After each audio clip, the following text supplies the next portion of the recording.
guys, good morning. Good morning to everyone. Today is November 1. So I'm heading to work. November 1, Saturday. And I have work on Saturdays and Sundays. So November 1 is All Souls Day.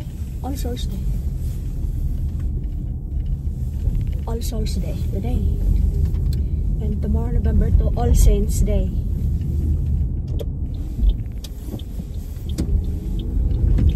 So time check is 8 o'clock in the morning. We're going to work, guys. So I'm gonna be driving around 15 to 20 minutes depending on the traffic.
Nandito na tayo, guys, sa aking work location.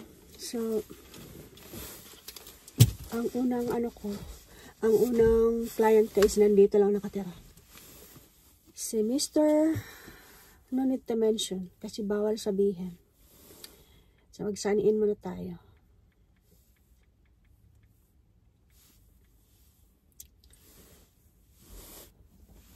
Yan, ganyan kadami ang aking bibisitahin sa araw na to. So, 11 clients, guys. 11 clients for today, November 1st. I have my gloves. Hindi na ako nagmamask kasi ano naman siya.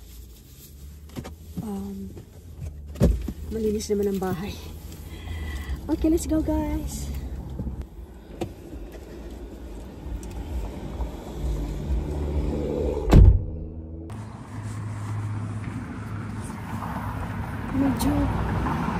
Medyo malamig ngayon. Kaya nagmakapal akong jacket. Oh my gosh. Starting na ng lamig.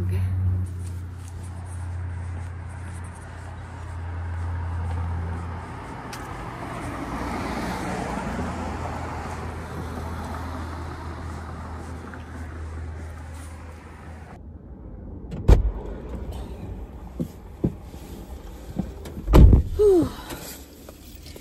Okay, guys, I'm done. Let's go to the next one.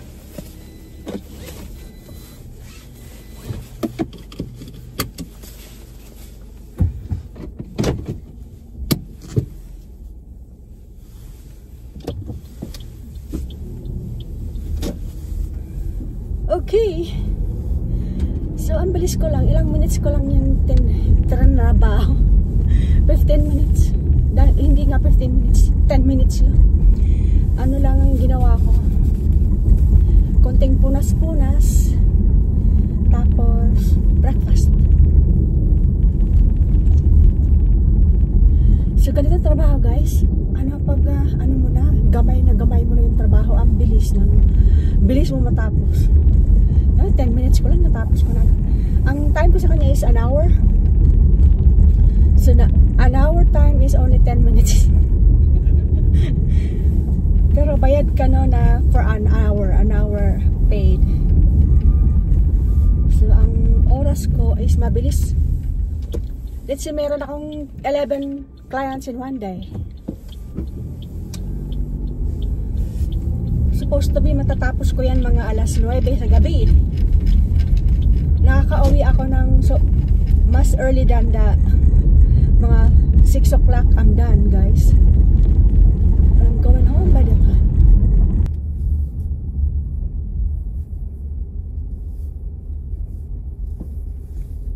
Ito ang hirap sa nagdadrive. Minsan, wala kang maparkingan.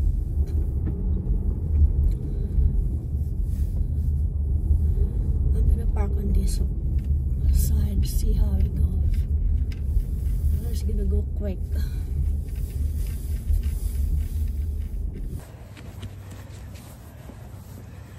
Ang layo ng pinarkingan ko, guys, dahil walang available na parking lot dito.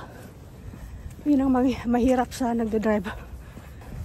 So nilakad ko ng 5 minutes from where I park to going to my next client. So ito, naglalakad na papunta sa sakyan in going to the next one. Oh, I'm so tired. Exhausting for walking. Oh my gosh, I'm getting old.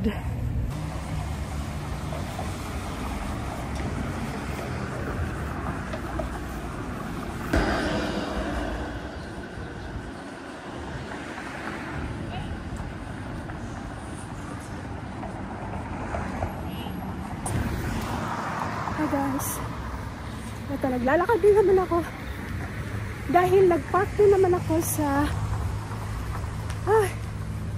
wala available na parking. Bawal kasi dito kung saan ka lang magpark. Otherwise, malalagyan ka ng ticket sa dashboard mo. So pipiliin mo talaga yung location na may free parking. Hi guys, I'm done for morning routine.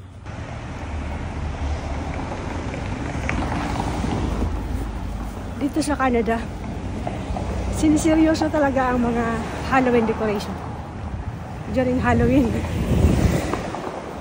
Ang gaganda ng mga decoration nila. So, ito, I'm finished for my morning routine. So time is 12 o'clock. Streetcar. Lunchtime. Nagutom na ako. Oh my gosh. Kung alam nyo lang kung ilan ang natapos ko ngayong umaga. Alright guys, we're here. Let's go buy some coffee.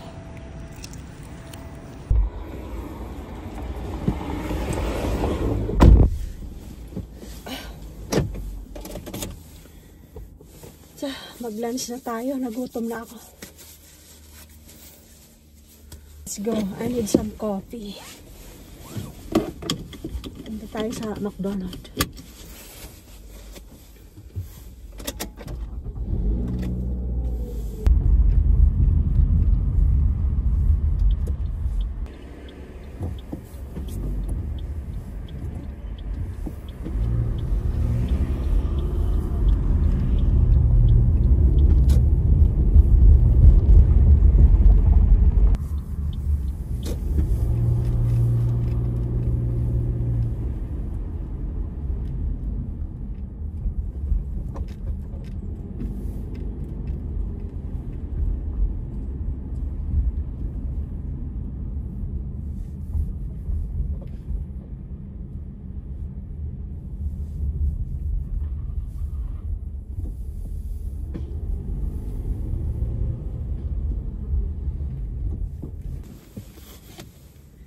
Hi guys, ito, magkape tayo muna.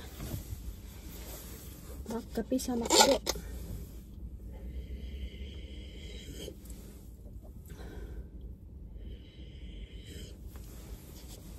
Lunch time sa McDo.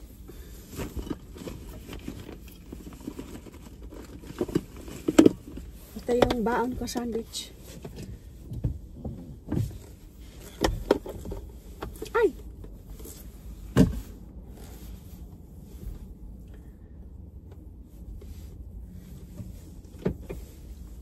Busy ang McDonald's. Oh my gosh.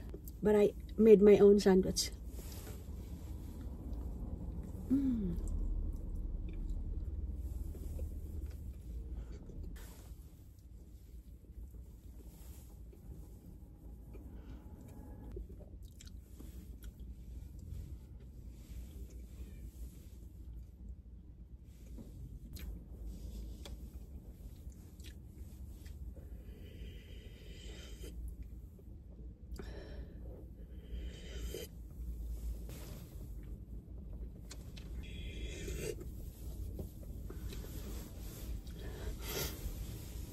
Guys, kawawa yung mga mapapauwi before this December na mga TFW, temporary foreign workers. Parati kong nababalitaan sa online, social media, na madaming silang papauwiin or voluntarily leave Canada, leave. Kawawa naman. Kawawa naman yung mga ginastos nila. Tapos hindi pa nakakabawi. Kawawa naman yung mga kumuha na ng mga sasakyan, tapos kumuha na ng mga bahay, tapos biglang mapapauwi. Bakit kasi kumuha sila ng mga sasakyan na hindi pa naman settled sa Canada? Dapat nag-settle down ka muna bago kumuha ng mga ganyan. One step at a time. Dapat sinettle mo muna yung papers mo bago kumuha ng mga ganyan. Kasi karamihan mga kumuhang sasakyan na TFW, temporary foreign workers, na wala pa silang 100% kasi kasiguraduhan na mapi-PR.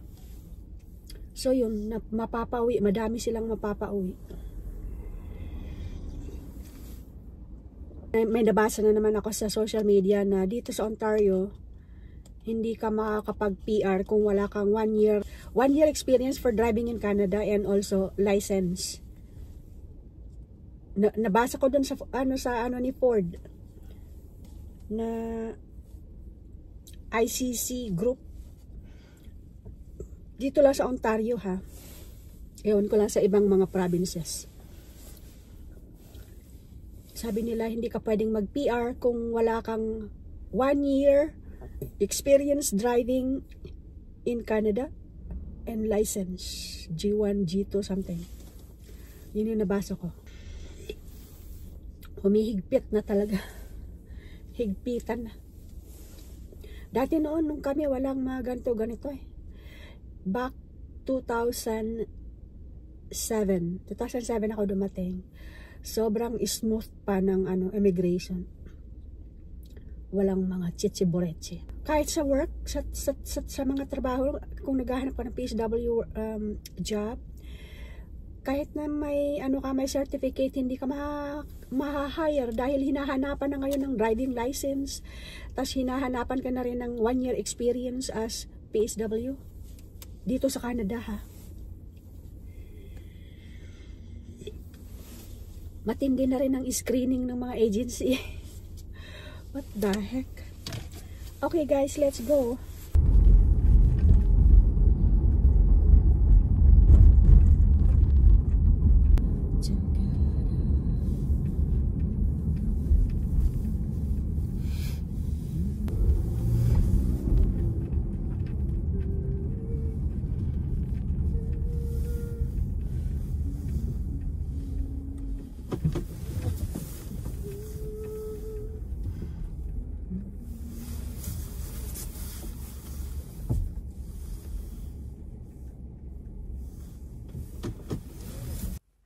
Guys, ang ganda ng view dito, oh.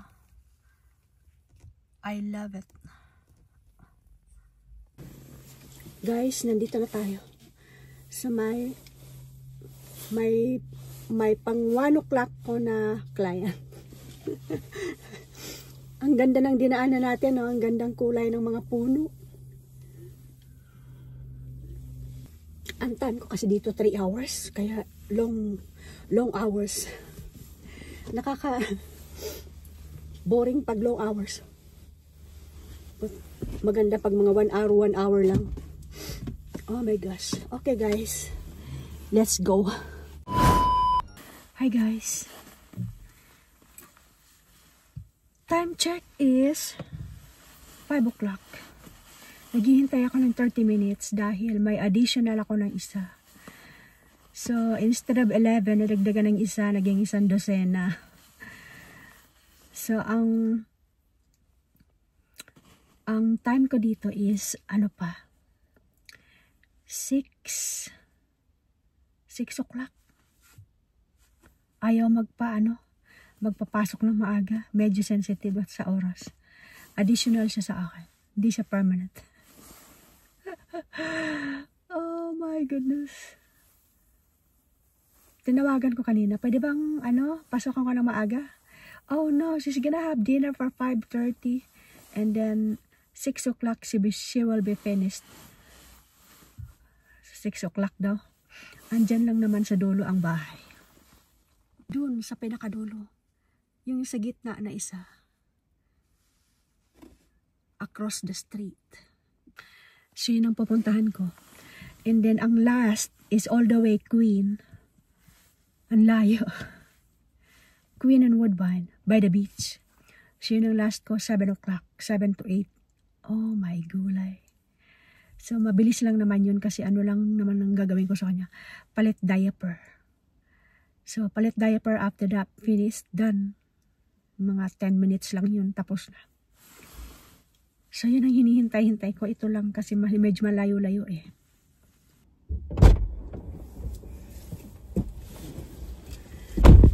Oh. Hi guys. Madilim na.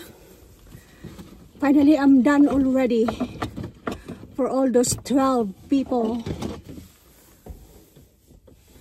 So I'm going home.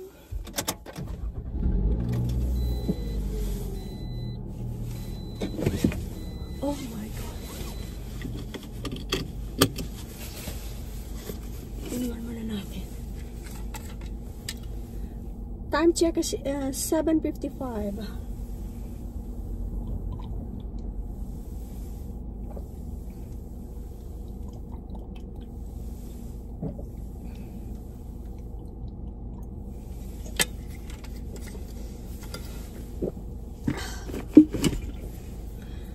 Oh my God, let's go.